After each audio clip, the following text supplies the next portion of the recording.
प्रिय भक्तों, यह जो मनुष्य संसार में नाना प्रकार के पाप कर्म करता है, आपको पता है कि इस पाप कर्म का दंड क्या है, कितना कष्ट भोगना पड़ता है। हम लोग ना चाह करके भी पाप कर चुके हैं, हमसे बहुत सारे पाप हो चुके हैं। यदि इन पापों से बचना चाहते हो तो एक ही उपाय है, केवल भागवत जी की शरण में आ जाओ, भागवत श्रवण करना शुरू कर दो, हम सभी का कल्याण हो जाएगा। केवल भागवत से, केवल भागवत श्रवण करने मात्र से भागवत जी हम सभी को तारती हैं, कृतार्थ करती हैं। अच्छा, कल हम लोगों ने सुना कि ध्रुव जी महाराज अपने माता की गोद में बैठने, पिता की गोद में बैठने गए।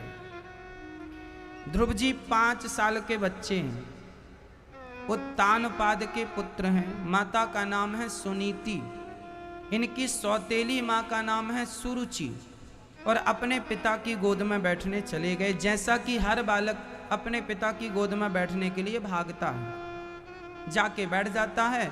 ध्रुव जी 5 साल के थे, बहुत ज़्यादा ज्ञान था नहीं। हर बच्चे को पिता का लाड़ प्यार चाहिए होता है, तो वो प्यार पाने के लिए गोद में जाकर बैठ गया। उस बच्चे की कोई गलती नहीं थी। ध्रुव जी जाकर बैठ गए। उसे बैठा हुआ देख उनकी सौतेली माँ, उनसे रहा ना गया। उन्हें ये लगा कि हमारा बेटा इस गोद में बैठे, ये क्यों बैठ गया। उनका भी एक बेटा था, नाम था उत्तम। यही कपट है कि मेरा बेटा ही अच्छे से रहे, इनका बेटा ना रहे। मेरा बेटा जिंदा रहे, इनका बेटा मर जाए। मेरा बेटा हलवा पूड़ी खाए, इनका बेटा भूखा रहे। मेरा बेटा लाख रुपए कमाए, इनका बेटा 1000 भी ना कमाए। यही ईर्ष्या है, यही द्वेष है, यही कपट है। और मुझे ये बताओ कि क्या आप किसी के प्रति ईर्ष्या रखेंगे, कपट रखेंगे, उसमें आपका कोई बेनिफिट है, भलाई है, कल्याण है? क्या होगा? आप यदि किसी से जल रहे हैं, ईर्ष्या कर रहे हैं, तो जिनसे ईर्ष्या कर रहे हैं उनका क्या नुकसान होगा? आप क्या कर लोगे? एक बात बताएं मैया, किसी के बिगाड़ने से कोई नहीं बिगड़ता, किसी को मारने से कोई नहीं मरता। जब भगवान मारना चाहें तो ही मरता है, नहीं तो लाख मारने का प्रयास कर लो, नहीं मरता। आप लाख बिगाड़ने का प्रयास कर लो, किसी का कुछ नहीं बिगड़ेगा जब तक वो नहीं बिगाड़ना चाहेगा। इसलिए जमाने के लोगों से ना डरने की जरूरत है, ना जमाने के लोगों से भयभीत होने की जरूरत है। केवल भगवान के चरणों में समर्पण कर दो, ये कह के कि नाथ मेरा कुछ नहीं, मेरा मुझ में कुछ नहीं, जो कुछ है तेरा, तेरा तुझको अर्पण है, क्या लागे मेरा। सब भगवान को सौंप दो। इसके बाद तो भगवान जाने, भगवान का काम जाने। महाभारत का युद्ध था, अर्जुन को महाभारत के युद्ध का काखा गाघा भी पता नहीं था, लेकिन अर्जुन की एक अच्छाई थी कि अर्जुन ने अपने आप को भगवान के चरणों में समर्पित कर दिया। अपने रथ की डोर उन्होंने भगवान श्री कृष्ण को दे दी। अर्जुन कहते हैं मुझे दिशाओं का ज्ञान नहीं है, मुझे इस भूमि का ज्ञान नहीं है, मुझे युद्ध का ज्ञान नहीं है, लेकिन मेरे श्याम सुंदर को सबका ज्ञान है, इसलिए रथ की डोर दे दी। अब आपके हाथ में मेरे रथ की डोर है, जहां ले जाना चाहो आप ले जाओ।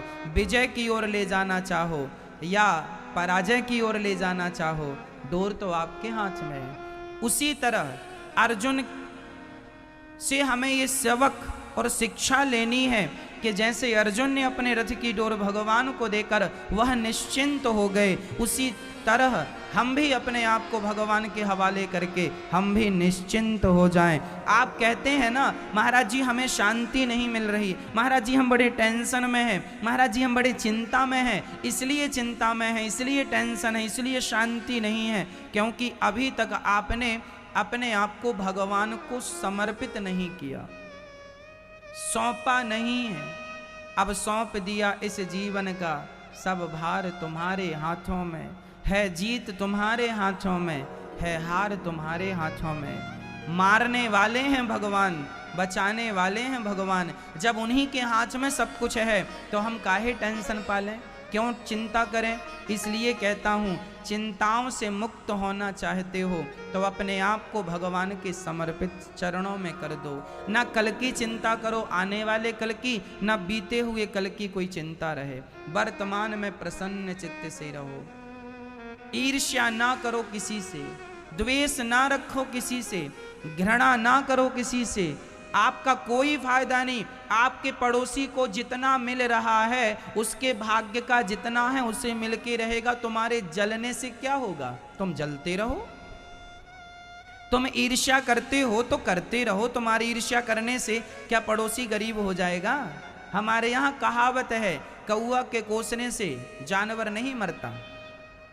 कौआ के कोसने से, कोसना मतलब बद्दुआ देना। कौआ के कोसने से जानवर नहीं मरता। तुम कितने भी कोसते रहो पड़ोसियों को, कितनी भी गालियां देते रहो पड़ोसियों को, कितना भी जलते रहो, तुम्हारे जलने से होगा क्या?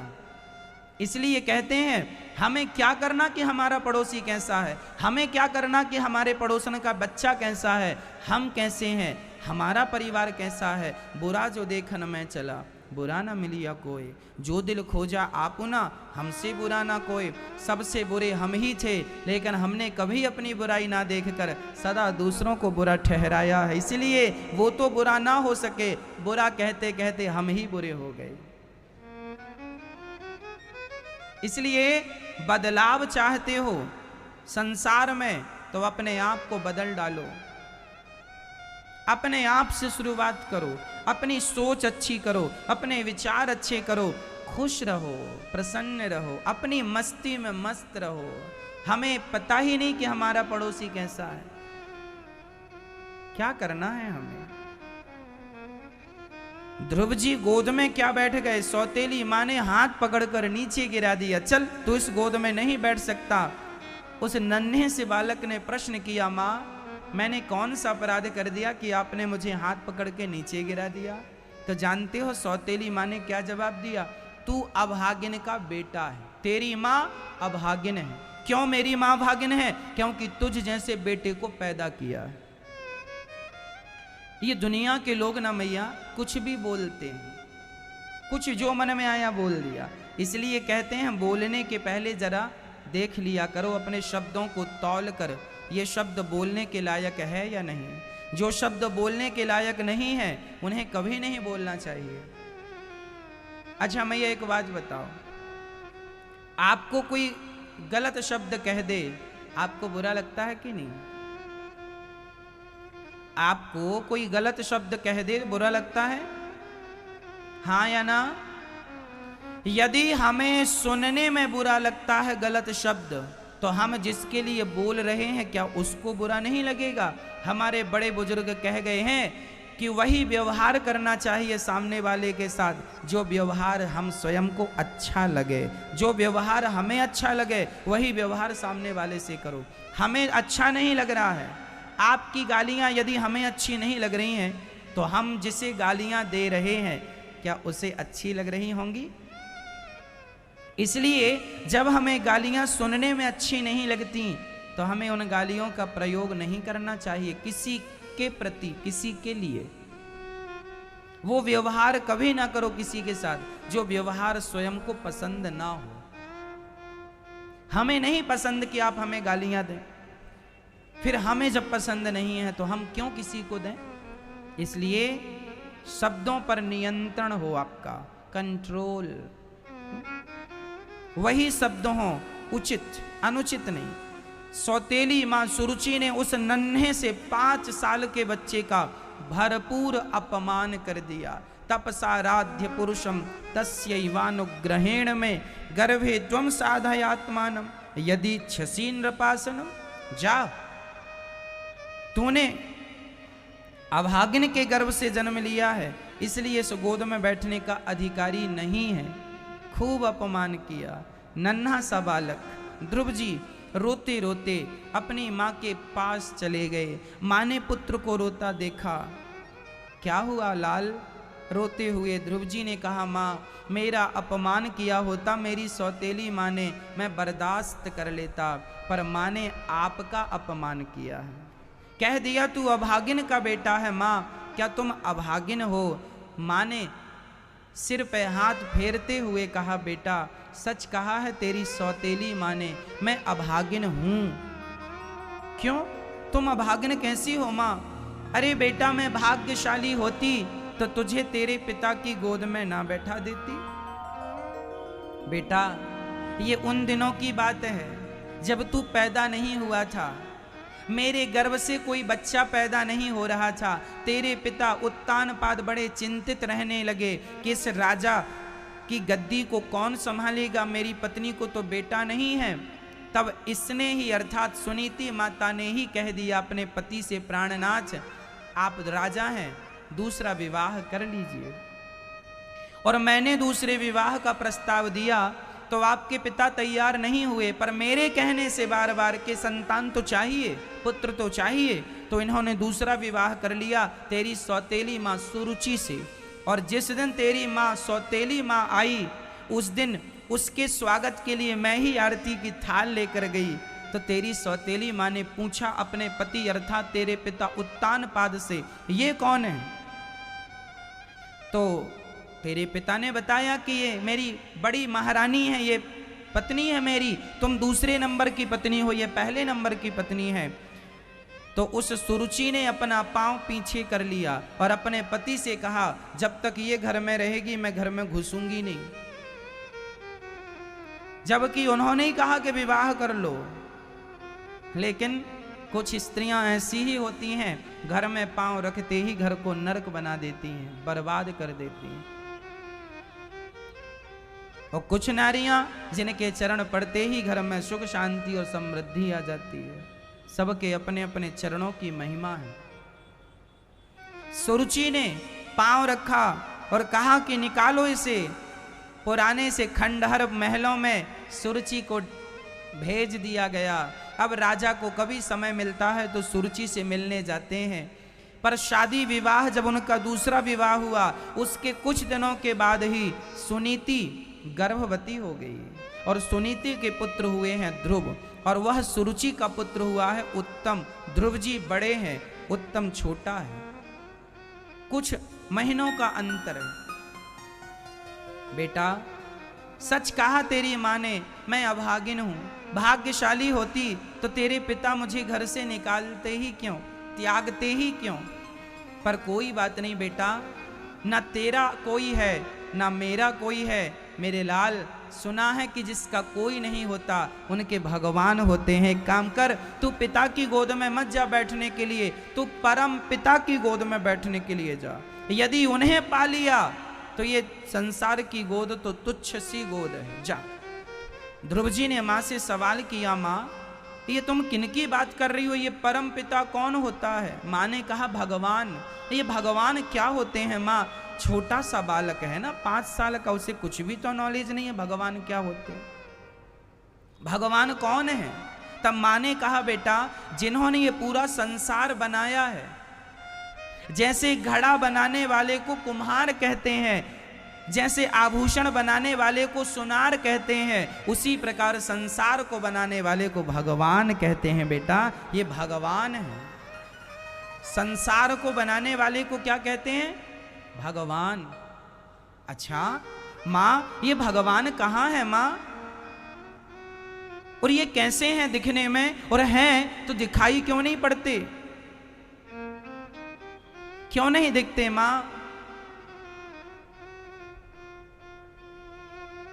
तब माँ ने कहा, बेटा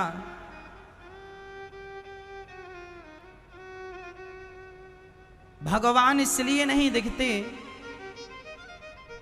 क्योंकि भगवान ही संसार के रूप में दिख रहे हैं, संसार में समाये हैं। कैसे समाये हैं माँ?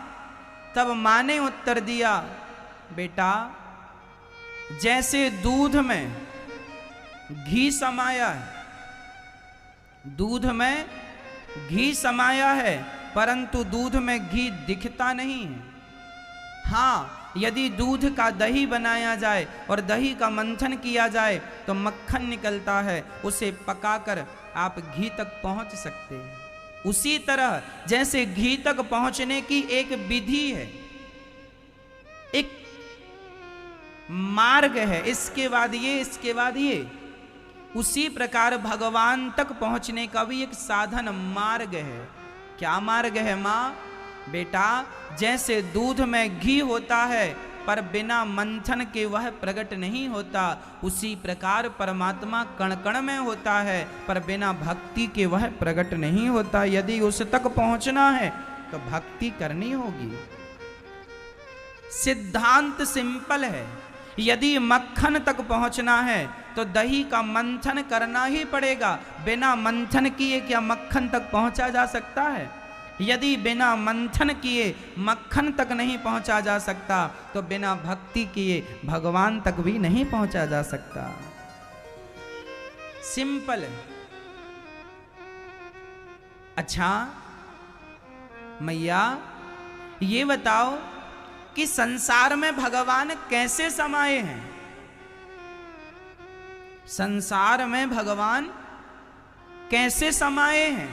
तो मां ने उत्तर दिया, बेटा, जैसे घड़े में मिट्टी समाई है, घड़े में, अच्छा बताओ, घड़ा में घड़ा सत्य है या मिट्टी सत्य है? बताओ, घड़े में घड़ा सत्य है या माटी सत्य है, मिट्टी सत्य? बताओ क्या?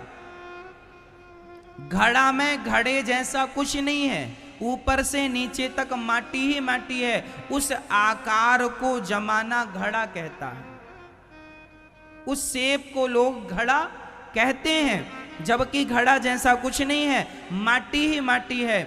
उसी प्रकार जैसे घड़े में मिट्टी ही मिट्टी है, उसके सिवा कुछ नहीं है, उसी प्रकार बेटा जिसे तुम जगत कहते हो, जिसे तुम संसार कहते हो, उस संसार में भी परमात्मा के सिवा कुछ नहीं है।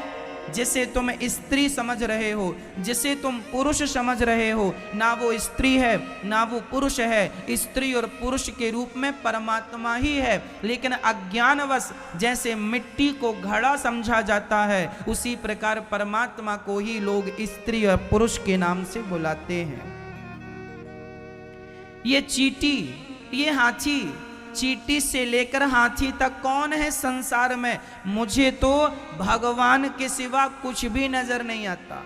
गोस्वामी तुलसीदास जी लिख रहे हैं, सिय राम मय सब जग जानी, करहूं प्रणाम जोरी जुग पानी, सर्वम खलविदम ब्रह्म, निज प्रभु मय देखहि जगत, केहि सन करहि विरोध।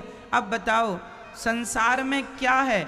ये मैया तुम कहती हो ना, ये स्त्री है, ये पुरुष है, ये चींटी है, ये हाथी है, ये घोड़ा है, ये मछली है। ये तुम इसलिए कहती हो क्योंकि तुम्हारी आंखों में माया का पर्दा पड़ा है। क्या पड़ा है?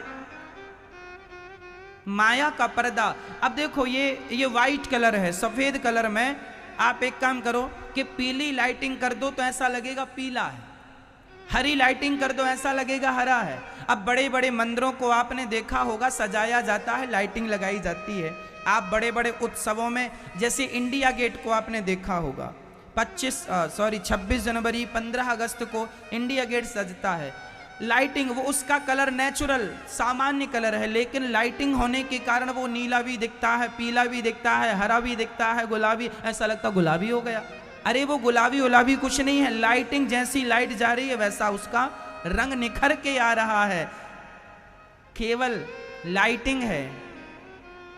अब लाइट हट जाए तो सिंपल दिखने लग जाए कि वही चीज है। उसी प्रकार तुम्हारी आंखों में माया का पर्दा पड़ने के कारण वह परमात्मा अनेक रंग में, अनेक रूपों में वही नजर आ रहा है।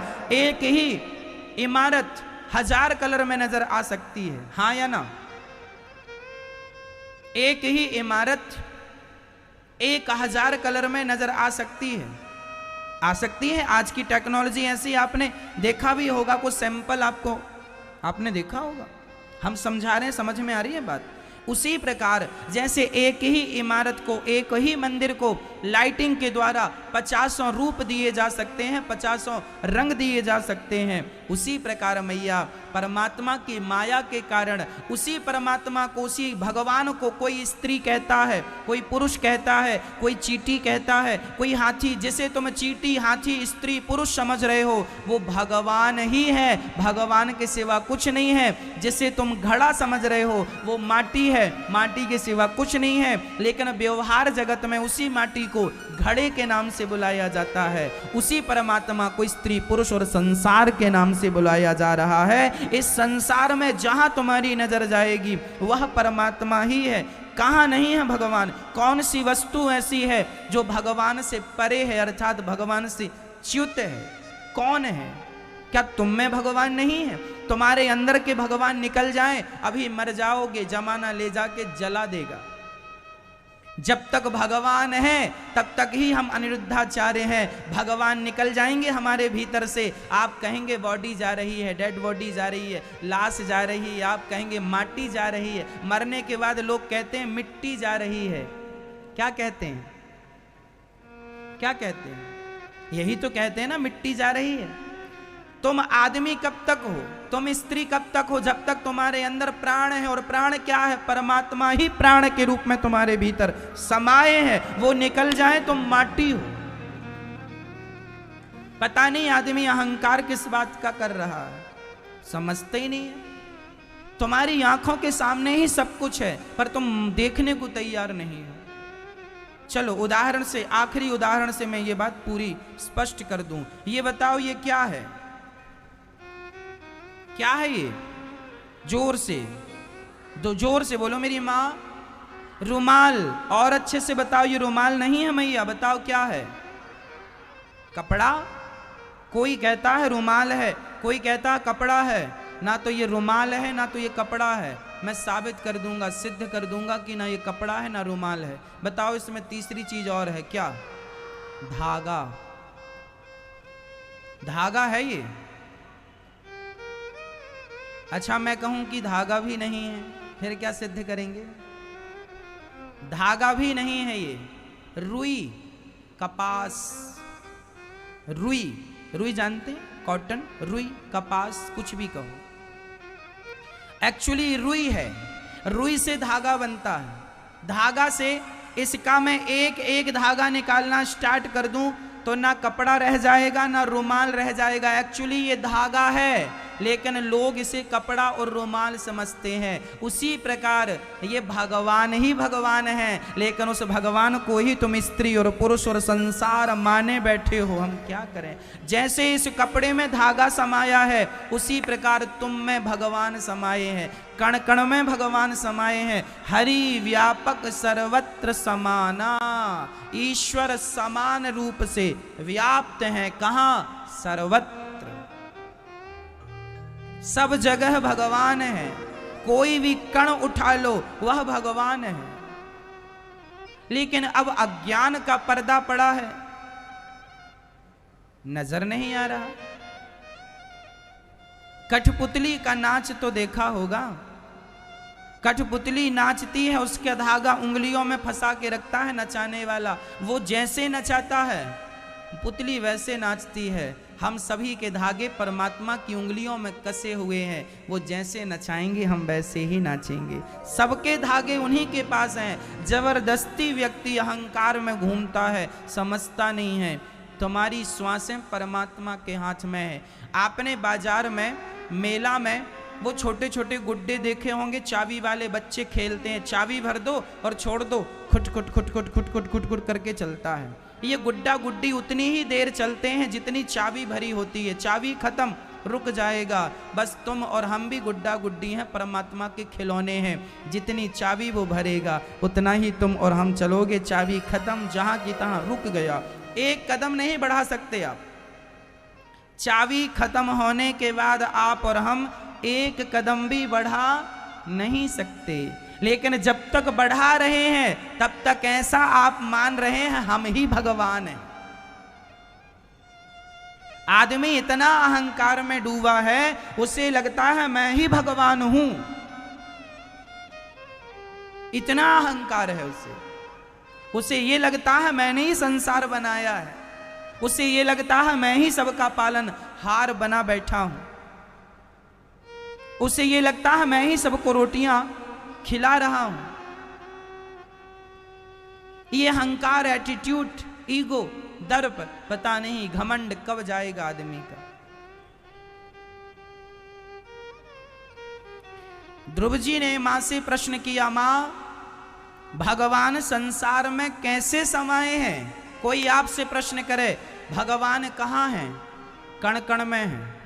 कैसे हैं? जैसे दही दूध में घी है, दही में मक्खन है, वैसे कण कण में भगवान है।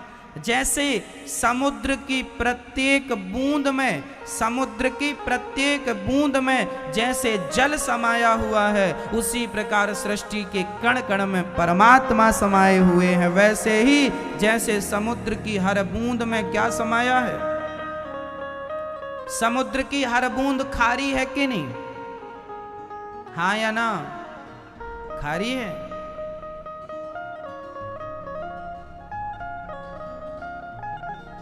ये संसार कौन चला रहा है, आप या भगवान?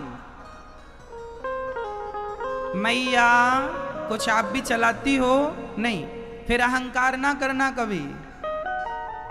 आप बताओ कितनों का पेट भरते हैं? कितनों का? सबका पेट भगवान भर रहे हैं।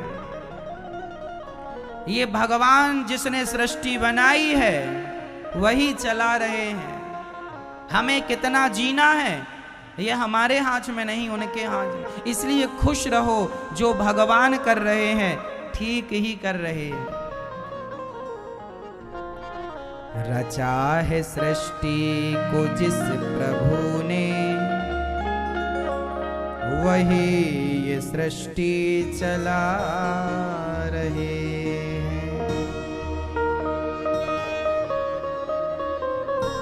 जो पेड़ हमने लगाया पहले,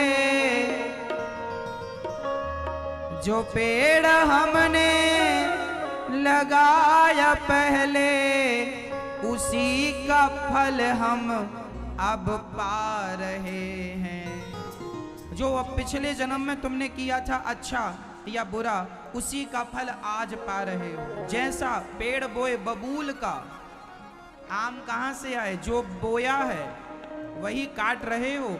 आप बोल रहे हो महाराज जी हम बड़े दुखी हैं, तुम्हारे दुख का जिम्मेदार कौन है? भेजने वाले हैं संसार में, वही हमें वापस। इसलिए मैया आप रोया ना करो ज्यादा, फलाने चले गए। चले गए कहां चले गए? जहां से आए थे। एक सज्जन रोने लगे, महाराज पुराना 1000 का नोट कहां चला गया? हमने कहा वहीं चला गया जहां से आया था, बैंक से मिला था, बैंक में जमा।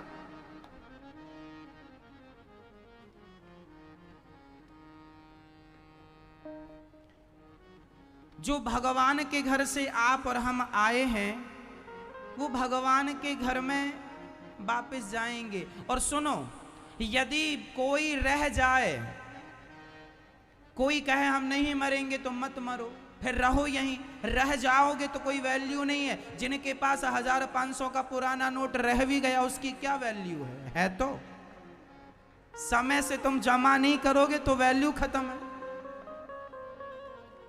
आदमी 90 साल में मर जाए अच्छा है, 90 के बाद जिंदा रहा 100 साल तक, कोई वैल्यू नहीं रहेगी। फिर जमा हो ही नहीं रहा, हो ही नहीं रहा जमा। अब घर में पड़ा है, घर वाले, एक जगह हम गए, उनके घर वाले बोले महाराज हमारे दादाजी को ऐसा आशीर्वाद दो निपट जाएं। हमने कहा ऐसा तो कोई आशीर्वाद है नहीं। हमने कहा कितने साल के हैं? बोले 97 साल के हैं। 97 मरते ही नहीं। हमने कहा अमर कौआ खा के आए, मरते ही नहीं। अच्छा मैया ज्यादा जिंदा रहोगे। अब जिन्होंने 1000 का नोट जमा नहीं किया होशियारी में, धरे हैं उनके कागज के टुकड़ों की तरह। इसलिए 80 साल में जमा हो जाओ, 85 साल 90 साल में तो जमा हो ही जाओ, और उसके बाद भी बचे रहे तो फिर कोई वैल्यू। हमारे यहां कहावत है, बहु जीना बहु जोतना क्यों ना मुसीबत होए। बहुत जीना भी अच्छा नहीं, समय से मर जाओ अच्छा है। अब ऐसा नहीं कि आप लोग मरने के लिए अब जहर वहर खाने लग जाओ, ऐसे नहीं। अपनी मौत से, अपनी मौत से बहुत ज्यादा भूखे से नहीं मिलते, भगवान प्रेम से मिलते हैं। राम ही केवल प्रेम प्यारा। फिर अब आप सवाल करेंगे महाराज जी फिर व्रत क्यों रखा जाता है? हाँ, मैं इसका भी निराकरण करता हूं। जैसे आज एकादशी है, एकादशी में हमें व्रत करना चाहिए। मेरा भी आज व्रत है, पर कौन सा व्रत है? एकादशी के दिन हमें अन्न ग्रहण नहीं करना चाहिए। क्यों नहीं करना चाहिए? इसलिए, ये साइंटिफिक बोल रहा हूं मैं, विज्ञान कहता है, मेडिकल साइंस कहता है कि यदि आप 15 दिन में एक दिन यदि खाली पेट रहेंगे तो आपके जो पेट में कचरा जमा हुआ है 15 दिन से वो खाली हो जाएगा। जो आपकी पाचन शक्ति है वो बढ़ जाएगी। आपके अंदर जो रोग पनप रहे होंगे वो रोग समाप्त हो जाएंगे। भूखे रहने से ये बेनिफिट है। फिर लोगों ने सोचा कि जब भूखे रह ही रहे हैं, भूखे रहेंगे तो कोई काम धाम होगा नहीं, तो फिर क्या करें? बोले बैठे बैठे भगवान का चिंतन करने लग जाओ। ज्यादा से ज्यादा चिंतन हो जिस दिन, उस दिन को व्रत समझ लो। ये व्रत है।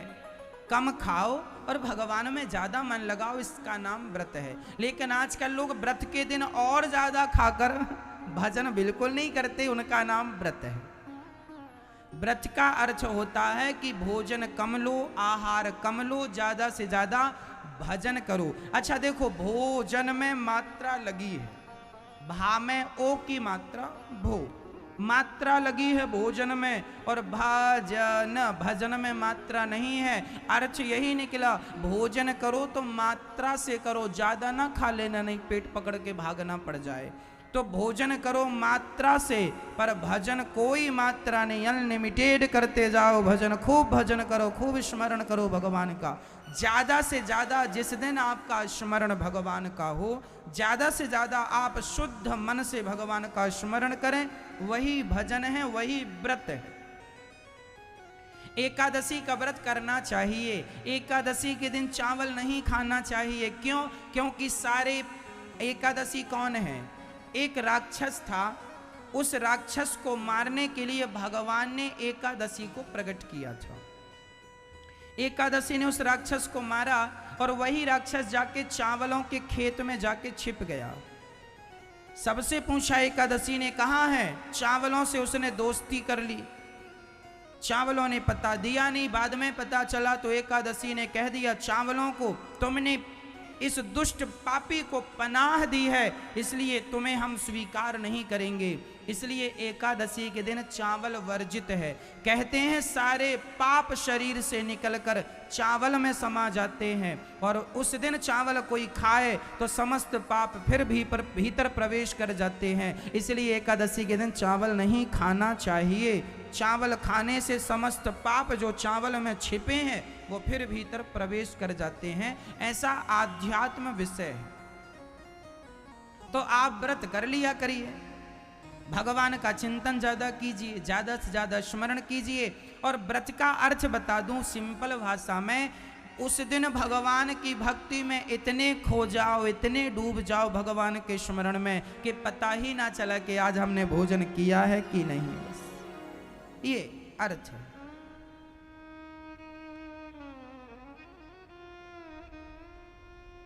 ध्रुव जी ने भगवान को पाया, भगवान ने खूब आशीर्वाद 36,000 वर्षों का राज्य देकर विदा किया।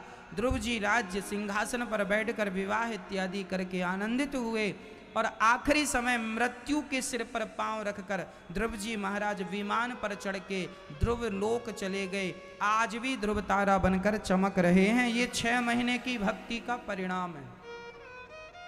भगवान जो दे सकते हैं कोई नहीं दे सकता।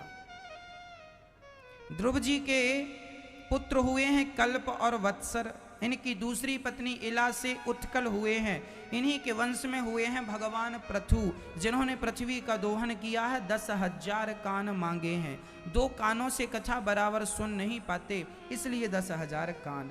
कान हमारे बड़े होने चाहिए, अर्थात कथा ज्यादा सुनो, निंदा बुराई बिल्कुल ना सुनो। लेकिन आजकल लोग अपने कानों का दुरुपयोग करते हैं।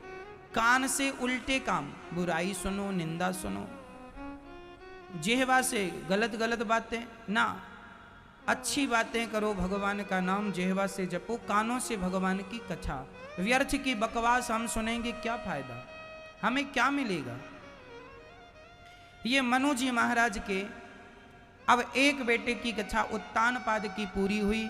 अब दूसरे बेटे प्रियव्रत की कथा। प्रियव्रतो भागवत आत्मा रामः कथम मुने ग्रहे रमतयन् मूलः कर्मबन्धा पराभवः।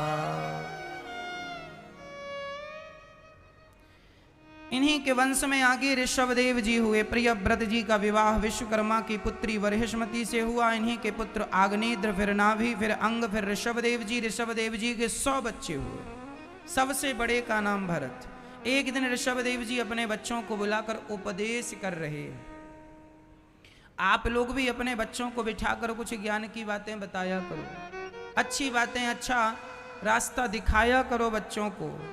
नायम देहो देह भाजाम नृलोके कष्टान कामान नरहते विदुभुजाम ये तपो दिव्यम पुत्रका येन सत्वम सुध्यैद्यस्मात् ब्रह्म सौख्यम त्वनन्तम। ये शरीर हमें क्यों मिला है? ऋषभदेव जी इस पर बात कर रहे हैं। बेटा, ये शरीर हमें क्यों मिला है? भगवान को पाने के लिए मिला। लेकिन हम क्या पा रहे हैं? संसार की तरफ भाग रहे। अच्छा मैया मुझे बताओ, मैया जी, ओ मैया, आवाज आ रही है आप तक? अच्छा तो ध्यान दो मेरी मैया। अच्छा ये बताओ कि हमें भगवान ने मनुष्य क्यों बनाया?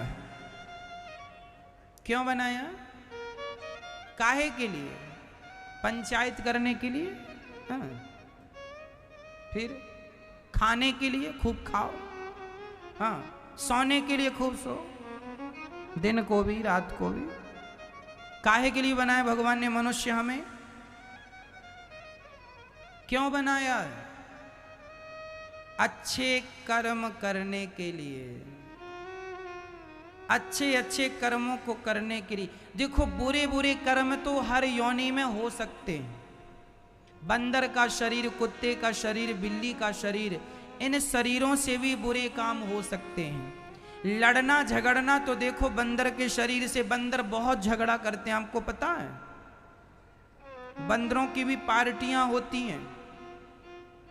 आपको क्या लगता है आप लोग बस ही लड़ते झगड़ते हैं? ना, बंदरों का भी ग्रुप होता है। इस दल के बंदर इस दल में मिल जाएं तो वो दल वाले इस बंदर को मार डालते हैं। आपको पता है? खूब लड़ाई करते हैं बंदर।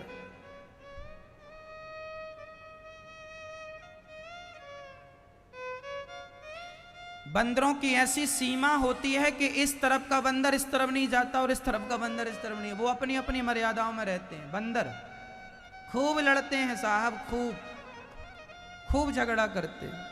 कुत्ता, एक कुत्ते के मोहल्ले में दूसरा कुत्ता आ बस जाए, कहो जी, एक कुत्ता का जो मोहल्ला है वहां पे दूसरा कुत्ता है तो क्या करता? वो लड़ लड़ के भाग भाग के उसको भगा देते हैं। ये कुत्ते लड़ना झगड़ना, ये क्षेत्र मेरा है वो तेरा है, ये ज्ञान तो कुत्तों को भी है, हाँ या ना?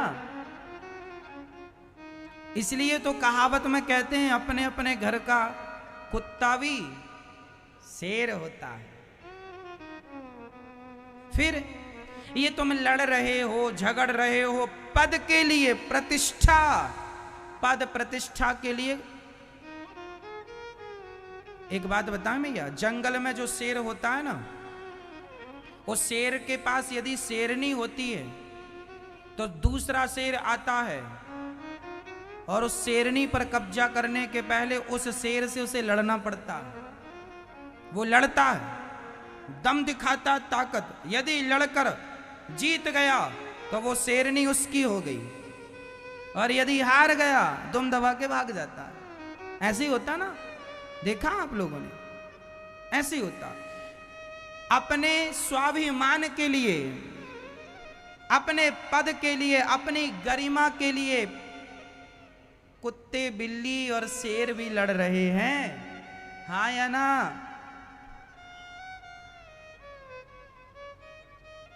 फिर और तुम भी लड़ रहे हो अपने भाई से, ये मेरा है, ये मेरा है। आप भी लड़ रहे हो अपने भाई से, अपने पिता से, अपने पड़ोसी से, और कुत्ते, बिल्ली और बंदर भी लड़ रहे हैं। तो क्या भगवान ने तुम्हें लड़ने के लिए बंदर मनुष्य बनाया है? अरे लड़ना झगड़ना तो बाकी शरीरों से हो जाएगा पागल। ये मनुष्य का शरीर लड़ने झगड़ने के लिए नहीं मिला, ये शरीर तो भगवान को पाने के लिए मिला है। ये शरीर जो तुम्हें मिला है, भगवान को तुम पा सकते हो, कुत्ता, बिल्ली और बंदर नहीं पा सकते। एक मैया बोली, महाराज बेटा नहीं है, बेटी नहीं है। हमने कहा मैया बेटा बेटी के लिए मत रो, तुम्हारे पिछले जन्म में बहुत बच्चे थे, इस जन्म में क्या करोगी, भगवान को पाओ। लोग बच्चों के लिए रोते हैं। बच्चा, बंदर के बच्चा होता है कि नहीं, बंदरिया के, बिल्ली के बच्चा होता है कि नहीं? फिर ये काम तुम बाकी योनियों में कर लेना। बच्चे बच्चे पैदा, थोक में सुअर बच्चे पैदा कर लेते हैं। बच्चे पैदा करना सब जान रहे हैं, एक नन्ही सी चींटी भी बच्चा पैदा करना जानती है, हाँ या ना? देखो परमात्मा की लीला इतनी सी है, फूंक मारने से उड़ जाती है, पर वो भी बच्चा पैदा करने का ज्ञान रखती। तो ये बच्चे पैदा करने का ज्ञान जो तुम रख रहे हो, ये ज्ञान पर्याप्त नहीं है। इस ज्ञान से तुम्हारा कल्याण, ये सब तो तुम पिछले जन्म में भी खूब कर ही रहे थे, और ये मनुष्य का शरीर पाकर भी तुम बच्चे पैदा करने में लगे हो, भोग ही भोगने में लगे हो। तो फिर बंदर के शरीर से ही ये सब हो जाता। मनुष्य का शरीर तुम्हें भगवान ने भोगों के लिए नहीं, भगवान की प्राप्ति के लिए दिया है। कर लो प्राप्त, नहीं तो पश्चाताप करोगे, पछताओगे। तीसरा काम सोना। ये बिल्ली खा के खूब सोती है, बंदर भी खूब सोता है, खूब आनंद से सब सोते हैं। शेर खूब सोता है, अजगर बहुत सोता है, और तुम भी सो रहे हो। कबीरदास जी कहते हैं, कबीरा सो कर क्या करे, उठ कर जपो मुरारी, एक दिन तो है सोवना, लंबे पांव पसार। क्या सो रहे हो, एक दिन ऐसी नींद में सो जाओगे मेरी माँ, जमाना चिल्लाएगा, चीखेगा, फिर भी तुम्हारी नींद नहीं खुलेगी। एक दिन तो सोना ही है, जब तक जाग रहे हो तब तक भगवान का स्मरण कर लो, भगवान का चिंतन कर लो, सो तो जाना ही है। ऐसी नींद में सोएंगे आप, हम खूब बाजे बजेंगे, खूब रोएंगे रोने वाले, फिर भी हम नहीं जागेंगे। था मैं नींद में, मुझे जगाया जा रहा था, ना जाने कौन सा अजब दिन था, वो बच्चों की तरह सजाया जा रहा था। ना जाने कौन सी वो अजब घड़ी थी, कंधों पर उठा उठा कर मुझे ले जाया जा रहा था। जिंदा था जब मैं, जिंदा था जब मैं, किसी ने रुमाल भी ना दिया, मर गया शॉल चादर से उड़ाया जा रहा था मैं। जिंदा था, प्रेम से किसी ने एक बात भी ना की। मर गया तो रो रो कर जगाया जा रहा था मुझे। जिंदा था तो प्यार से कोई बात भी करने को तैयार नहीं, और मरने पर जमाना आंसू बहाता। जिंदा था, रेलवे स्टेशन तक साथ में जाने को कोई तैयार ना हुआ। मर गया, शमशान तक लोग संग जा रहे थे, और वो भी कंधों पर उठा उठा के।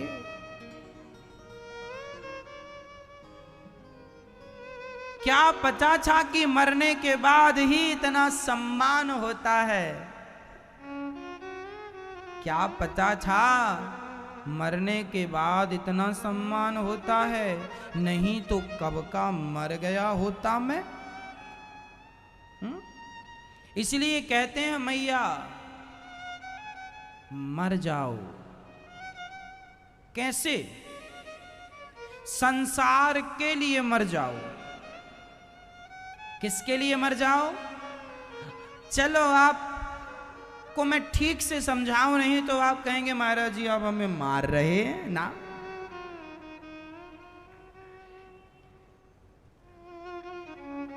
एक कबूतर था, तोता, मिट्ठू। मिट्ठू को क्या बोलते हैं?